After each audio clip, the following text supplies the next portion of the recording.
everyone take a deep breath. We're going to do our treatment for freedom. I speak my word for myself, my center, and all its members and friends. I know love as the only reality. I am created out of love. Love is what I am. I know this love as absolute freedom in every area of my life, the life of my center, and all who call it home. I know our center's mortgages are paid in full, and I claim for all of us financial freedom with all debts paid and cleared. I release any sense of struggle or wrongdoing. I live in an abundant universe where there is more than enough for all. We experience freedom in every moment by always having more than enough money, vibrant health, and loving relationships. We are who we have come here to be. With hearts open wide, we see the world through the eyes of love. We are blessed, we are rich, and we are free. And so it is. And we use our points of power. I always pay attention. I always tell the truth and tell it quickly.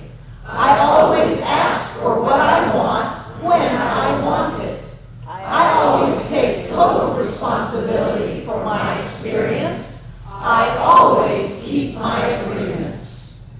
Yes, so it is. Yes. Back to basics. I love this time of year because we are beginning our academic year. This month begins our academic year. Monday night class, Basics of Science of Mind, every year in the fall begins tomorrow. And then a week from Wednesday, Emma Curtis Hopkins with Kate Grayson, one of the giants of the New Thought movement.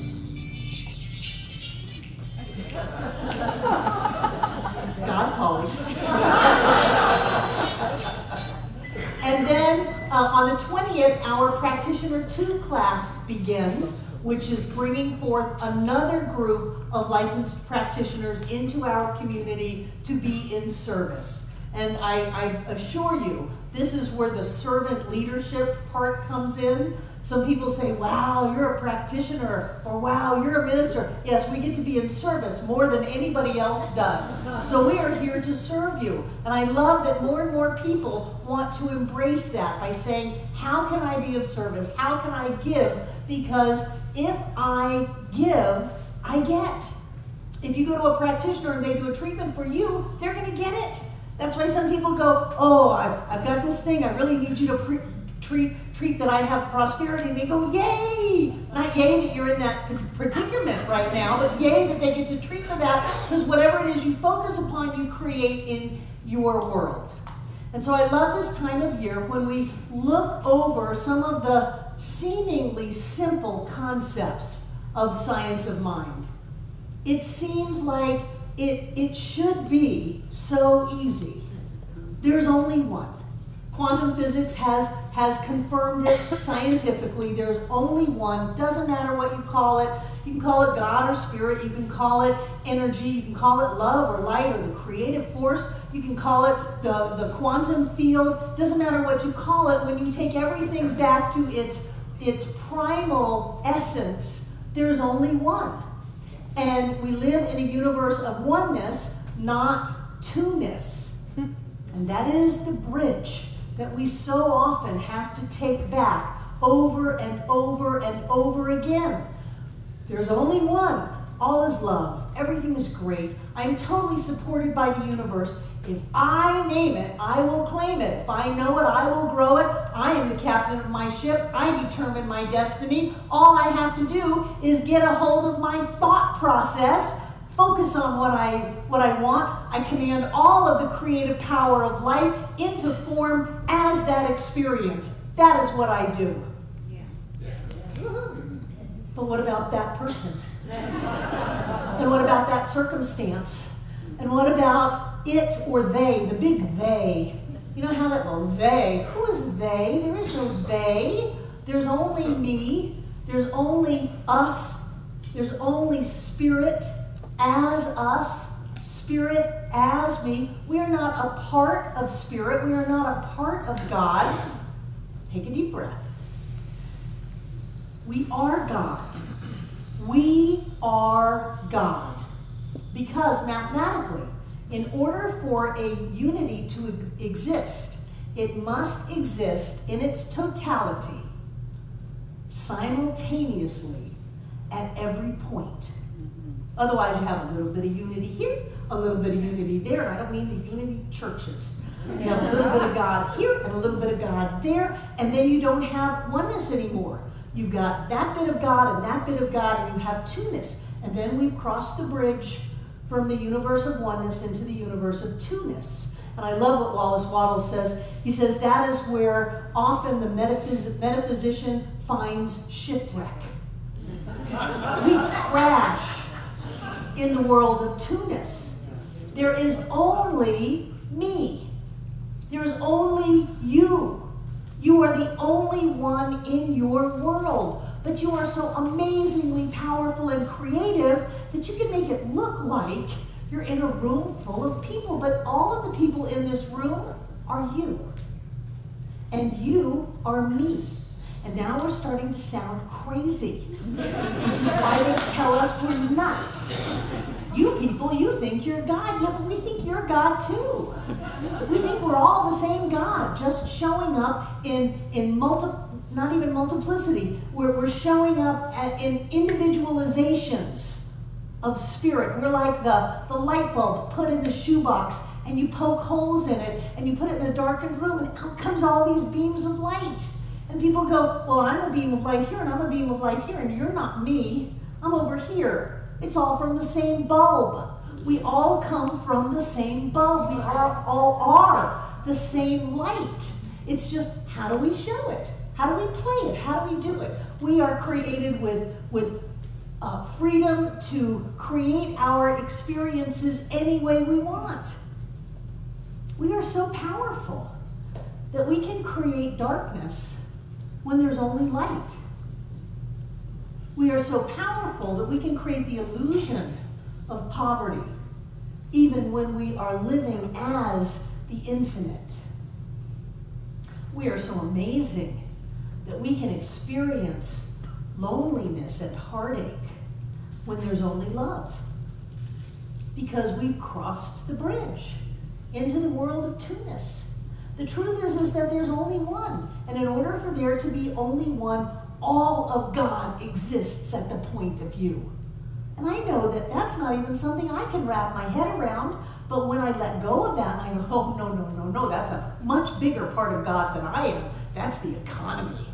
That's politics. That's my spouse. That's the neighbor's dog. That is obviously more God than I've got inside of me, and I am a victim to that experience. Then we use our amazing power to create the illusion of being a victim. That's how we have dominion over our world. Notice, and I know that you had a lot of Bible last week, but stay with me. Adam was given dominion over the world to name it, to name everything. And if you name it, you will claim it. And so if you name it as something that's outside of you that can't possibly be, I'm so pure and spiritual and holy, I can't possibly have that in my consciousness. If you didn't have it in your consciousness, you would not have it in your world. So if something is going on in your world, it's going on inside of you. And that's why some people run. Some people come into this teaching and they say, that Barbara Waterhouse, she's funny and she's charismatic, but she's nuts. She wants me to believe that everything that is going on in my life is me. Yes, because if it's not you, you're lost. You want it to be someone else. You want it to be a God outside up on a cloud with lightning bolts in one hand and blessings in the other. I was in a Baptist church yesterday. I remember that story. Holy moly, I don't want that God. I want the God that is one. that is love, that is light, that is joy. I want that God that is a manifestation, that I am manifesting as me, the life that lives me, the love that loves through me, the joy that is happy as me. I want that God that lifts me up and empowers me so that I can create the life of my dreams. We all get to have it the way we want. Some of us want to be unhappy. Some of us can take the best situation and trample it into unhappiness because that's what we know. And some of us can take what others would call the worst situation and lift it up into empowerment and joy. It's all up to us. It's never outside of us. Whatever we want to have in the world, we have to generate it within ourselves and put it out. Do you ever go through the day frowning and just nasty and crabby? And wonder how in the world everybody got to be so nasty and crabby? It's not them, it's you. They're perfectly neutral reflections of you. And then if you flip it around and you say, I am wealth, I am abundance, I am joy, everything is going my way. If there's a catastrophe, I'm going to put a blessing in it and watch it show up. I am having a fantastic life. Then you're surrounded by these creative, dynamic people that are wealth, they are abundance, they are joy. They're having a fantastic life. That's you. The very fact that you've chosen to come to this center, I think, is a statement of your character. Way to go. Because you decided to surround yourself by manifesting this amazing group. This amazing group who is choosing freedom. This amazing group who is choosing health, that is choosing peace, that is choosing love, no matter what. No matter what. Some people give up so quickly. Don't give up on God as you. Not a God in the clouds that's going to swoop in and save you from your creation, but that within you that has the answer to every question, the solution to every problem, that within you that knows what to do and how to do it, that can manifest your life the way you want it. Don't give up on that just because something showed up. People come up to me and they go, oh, well, I was really going down the road, but then that person looked cross-eyed at me, so I just got mad at them because I have a right to. You gave up. You moved into the world of duality. There was no other person. Well, there was too. They were standing right there. They looked at me cross-eyed. They told me it was impossible, that it would never happen, that I couldn't do that. I didn't have what it took. And so I just hung my head and I went home. No, don't give up. That person is simply showing you that hidden belief that you have, that you can't do it. There is a reason why we are all not absolutely at the heights of living our dreams. And maybe some of you are, and that's great. I still have more dreams to manifest for me. But there's a reason that we're not at the heights. And if someone shows you that reason, don't get mad at them. Run over and give them a big hug and a kiss and say, thank you. Thank you for reflecting back to me that hidden belief that I have, that I can't do it, that I don't have what it takes, that it's not going to happen. Thank you. And show me how to get a hold of my thoughts. Show me how to use self-talk to lift myself up. The changes that I have seen in people in this center over the decades is amazing. Amazing. Devon is simply one person who has totally transformed her life. We have people in this center, since we started our treatment for freedom a little bit over a year ago, have gotten out of debt to the tune of millions of dollars. People in this center. We have people in this community that have chosen to move forward in creating the life that they want, not because they let any bit of wind blowing knock them over, but it let them be stronger and stand up and say, that's what's going on inside of me. That's what my limited belief is. Maybe it's unconscious, maybe it's subconscious. I didn't even know what was going on. Came from my parents, came from the school system, whatever. That's what's stopping me, and I am not going to let it stop me anymore. I will name it, I will claim it, I will know it, and I will grow it in my life because I am the one who is in charge of my life. If I speak the word manifests. Yes. One of my favorite quotes of Ernest's is to desert the truth in your hour of need, is to prove you don't understand the truth. To desert the truth in your hour of need is to prove you don't understand the truth. Because if you stand tall in consciousness, in the energy and the vibration of creation, you will be able to have it. We have people in this very room who have defied the medical system. They should not be here, and yet they're alive and well. We have people in this room who have manifested things that other people told them were impossible, and yet they have it. We have people in this room who are living a life that, according to society or culture or family, they never should have been at the place they are now. We do the impossible here as a normal course of events, because anything we focus upon, we can create. In the world of quantum, which is wonderful, there are infinite, that means there's no end to it, infinite possibilities waiting to show up in your life.